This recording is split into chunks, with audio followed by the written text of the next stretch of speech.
तो कहानी के शुरू में हमें बताया जाता है कि रेज नाम का वायरस पूरे शहर में फैल गया है, जिस वजह से लोग ज़ॉम्बीज़ में बदल रहे हैं और एक दूसरे को मारकर खा रहे थे। फिर हमें एक छोटा सा घर दिखाया जाता है जिसमें 6 लोग थे जो ज़ॉम्बीज़ के वायरस से बचे हुए थे। उन लोगों में एक आदमी डॉन, जिसके साथ उसकी वाइफ एलिस, एक बूढ़ा कपल और 2 लोग और थे। एलिस उस घर में बचे हुए सामान से कुछ खाना बना रही थी। डॉन बाहर के हालात देखकर बहुत परेशान था क्योंकि उसने अपने बच्चों को स्कूल ट्रिप पर फ्रांस भेजा हुआ था। दरअसल ये वायरस इसी शहर ब्रिटेन में फैला हुआ था। यही वजह थी कि डॉन के बच्चे इस वायरस से महफूज थे। यहाँ पर सब लोग खाने के टेबल पर बैठे हुए थे। उनके घर में बिल्कुल अंधेरा था। सभी लोग आपस में ना ही बात करते हैं और ना ही किसी किस्म का शोर था। तभी उनका कोई दरवाजा जोर जोर से खटखटाने लगता है। कहता है, मुझे प्लीज अंदर आने दो, दरवाजा खोल दो, मुझे बचाएं। दरअसल ये आवाज 10 साल के छोटे बच्चे की थी। बच्चे की आवाज सुनकर एलिस कहती है कि प्लीज हमें दरवाजा खोलना चाहिए। हम उस बच्चे को अंदर आने देते हैं। जब ये दरवाजा खोलते हैं तो हम देखते हैं बाहर दोपहर थी। इन्होंने बस अपने घर में ही अंधेरा किया हुआ था ताकि कोई ज़ॉम्बी इन्हें देख ना पाए। ये उस बच्चे को अब अंदर कर लेते हैं और खाने के लिए कुछ देते हैं। पूछताछ करने पर बच्चा बताता है कि मेरे मॉम डैड ज़ॉम्बी बन गए और मेरे पीछे पड़े हुए हैं। वो मुझे खाने आ रहे थे।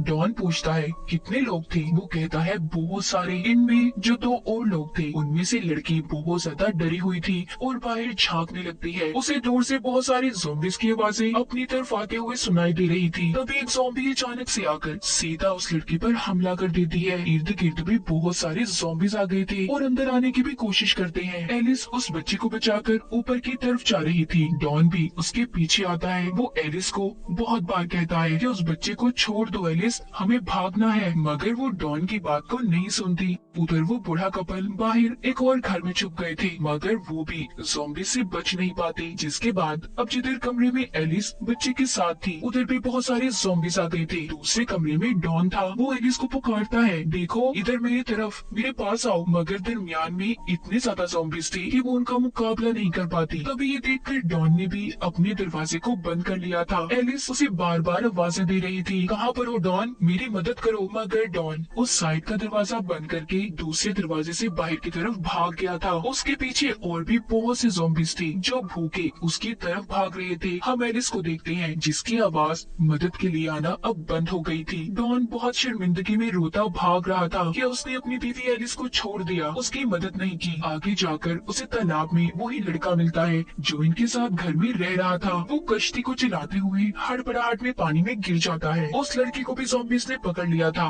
और काट कर मार देते हैं। डॉन अकेला ही बचा था जो उस कश्ती में बैठकर जा रहा था। फिर आगे हमें कहानी 1 महीने बाद की दिखाई जाती है, जिसमें बताते हैं कि ज़ॉम्बीज़ अब भूखे रहने की वजह से आहिस्ता आहिस्ता खत्म हो रही है। इस शहर में अब आर्मी फोर्स का कब्जा था। वो इस सारे मामले को कंट्रोल करने की कोशिश कर रहे थे। तभी हमें एक सार्जेंट डॉयल दिखाया जाता है जो कि स्नाइपर निशानेबाज की टीम में था। उसे जैसे ही ज़ॉम्बीज़ दिखे उसने उन्हें अपनी गन से निशाना लगाकर मारना था। डॉन को भी आर्मी वालों ने बचाया हुआ था। इस तरह 6 महीने गुजर चुके थे। अब ज़ॉम्बीज़ भी बहुत कम कहीं कहीं पर थे। इसी दरमियान हमें एक डॉक्टर भी दिखाई जाती है जो इस वायरस पर स्टडी कर रही थी। अब जो लोग दूसरे शहरों में फंसे हुए थे उन्हें दोबारा से अपने घरों में लाने के लिए आर्मी प्रोग्राम शुरू कर देती है, मगर अभी भी सबको सेफ जोन में रहना था, न कि अपने घरों में, जो कि अमेरिका यूएस आर्मी फोर्स की निगरानी में था। अभी तक 100 के आसपास लोग थे जो अपने इस शहर ब्रिटेन में वापस आ गए थे। इन्हीं में डॉन के बच्चे भी थे। डॉक्टर जब बच्चों को वापस आता देखती है तो परेशान हो जाती है क्योंकि वो ये सोच रही थी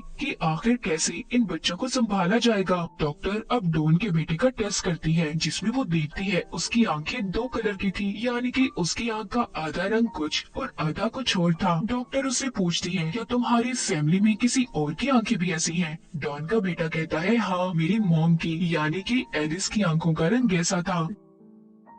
डॉन जब अपने बच्चों से मिलता है तो बहुत खुश था। वो दरअसल अभी भी इस सेफ जोन में रहकर आर्मी के साथ मिलकर काम कर रहा था, इसीलिए वो अपने बच्चों को उस जगह पर ले आता है जहाँ पर वो रह रहा था। वो अपने बच्चों को उनकी मॉम एलिस के साथ हुए हादसे के बारे में भी बताता है। रात के वक्त सोते हुए डॉन के बेटे को अपनी मॉम के सपने आ रहे थे। उसे ऐसा लगता है कि शायद वो अपनी मॉम का चेहरा खोलता जा रहा है। सुबह को जब डॉन अपने काम पर चला जाता है तो उसके बच्चे चुपके से सेफ जोन से निकलकर भाग गए थे और भागते भागते अपने घर पहुंच गए थे ताकि वो अपनी मॉम की कोई तस्वीर ले सके। तभी आर्मी को भी इनके बारे में पता चल जाता है कि दो बच्चे सेफ जोन से भाग गए हैं, मगर तब तक वो दोनों अपने घर पर थे जहाँ पर डॉन के बेटे को अपने घर के ऊपर वाले हिस्से से कुछ आवाजें आ रही थी। जब वो ऊपर जाकर देखता है तो उधर उसकी मॉम थी, यानी कि एलिस, जिसको डॉन ज़ॉम्बीज़ के दरमियान में छोड़कर चला गया था। फिर डॉन का बेटा अपनी मॉम के गले लग गया था, तभी उसे दर्द होता है। दोनों बहन भाई जब अपने घर से बाहर आते हैं तो देखते हैं आर्मी की फौज थी जो सेफ जोन में दोबारा लेने आई थी। वहाँ पर तीनों को क्वारंटाइन में रखा गया था। एलिस को बांधकर लैब में रखा जाता है। डॉक्टर उसका ब्लड टेस्ट करती हैं। वो ये पता करना चाहती थी कि कहीं एलिस भी ज़ॉम्बी वायरस से इन्फेक्टेड तो नहीं। तभी उन्हें पता चलता है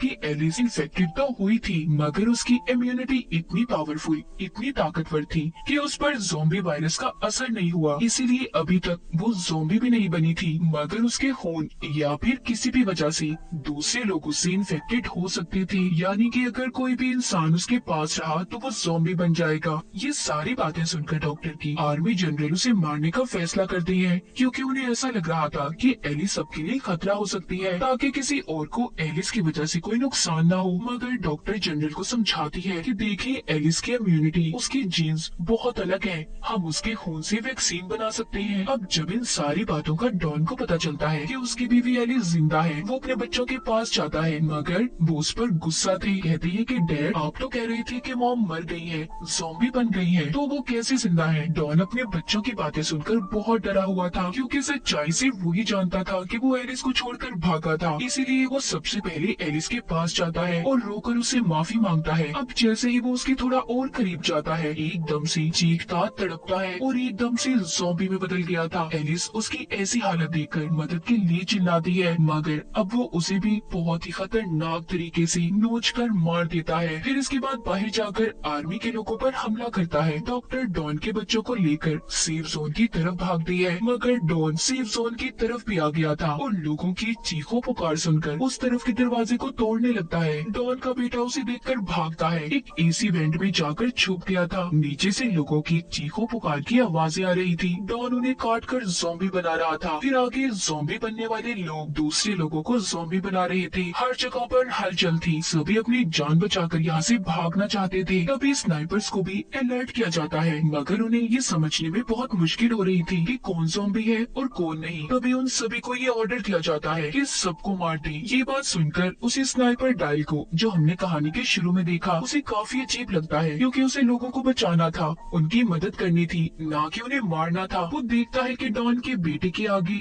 एक ज़ॉम्बी आता है, जिसे वो शूट करके मार देता है, मगर उसने डॉन के बेटे को नहीं मारा था, इसीलिए वो अपनी इस ड्यूटी को छोड़ देता है। डॉन के बेटे को एक आदमी अपने साथ कमरे में ले आया था, जहाँ पर बहुत अंधेरा था। उधर ही उसे अपनी बहन और डॉक्टर मिली थी। इनके अलावा यहाँ पर और भी बहुत से लोग थे। बूढ़ी औरत बाहर का नजारा देखकर बहुत परेशान हो जाती है और कहती है कि आखिर ये सब लोगों को क्यों मार रही है। तभी यहाँ पर डायल आ जाता है, जो सबको यहाँ से चलने का कहता है, क्योंकि यहाँ पर रुकना खतरे से खाली नहीं था। वो जब सब यहाँ से जाने लगते हैं तो इन पर भी आर्मी फायरिंग कर देती है, जिसमें बूढ़ी औरत मर गई थी। डायल के साथ डॉक्टर और डॉन के बच्चे थे। तभी डायल को उसके एक दोस्त का फोन आता है, जो कि आर्मी में था, जिसके पास हेलीकॉप्टर था।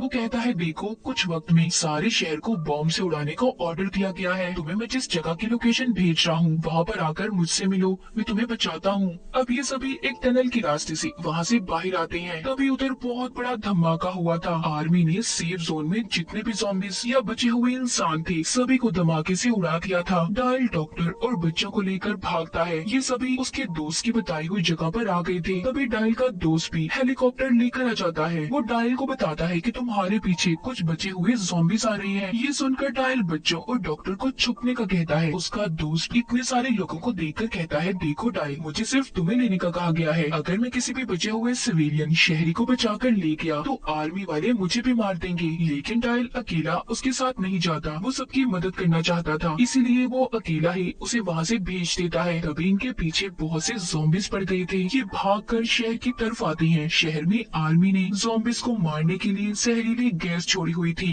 जिस वजह से वहाँ पर आम इंसान सांस नहीं ले सकता था। उससे बचने के लिए ये एक गाड़ी में जाकर छुप जाते हैं। अब सारे ज़ॉम्बीज़ उनकी गाड़ी के आसपास आकर इन पर हमला कर रहे थे, मगर गैस की वजह से वो ज़ॉम्बीज़ वहीं पर मर जाते हैं। पीछे पीछे आर्मी के लोग भी थे जो सबको यहाँ पर खत्म करने आ रहे थे। डायल और डॉक्टर की गाड़ी स्टार्ट होने का नाम नहीं ले रही थी। तभी डायल गाड़ी से बाहर निकलता है और गाड़ी को धक्का लगाने लगता है, मगर वो आर्मी की नजरों में आ गया था। आर्मी वाले उसे भी इन्फेक्टेड समझकर मार देते हैं। डॉक्टर बच्चों को बचाकर गाड़ी चलाकर टनल तक पहुंच गई थी, मगर वहां पर आकर उन्हें डॉन का ज़ॉम्बी दिखता है। उसने यहाँ पर डॉक्टर को भी मार दिया था। इसी बीच डॉन के बेटा बेटी भी अलग हो जाते हैं। डॉन ने अपनी ही बेटे पर हमला कर दिया था, मगर उसके बेटे के अंदर भी एलिस की तरह ही ताकत थी, जिस वजह से वो भी ज़ॉम्बी में नहीं बदलता। तभी डॉन की बेटी आकर गन से अपने ही डैड को मार देती है और बहुत रोती है। ये दोनों बहन भाई स्टेडियम में पहुंच गए थे, जहाँ पर वो ही डायल का दोस्त आता है जिसके पास हेलीकॉप्टर था।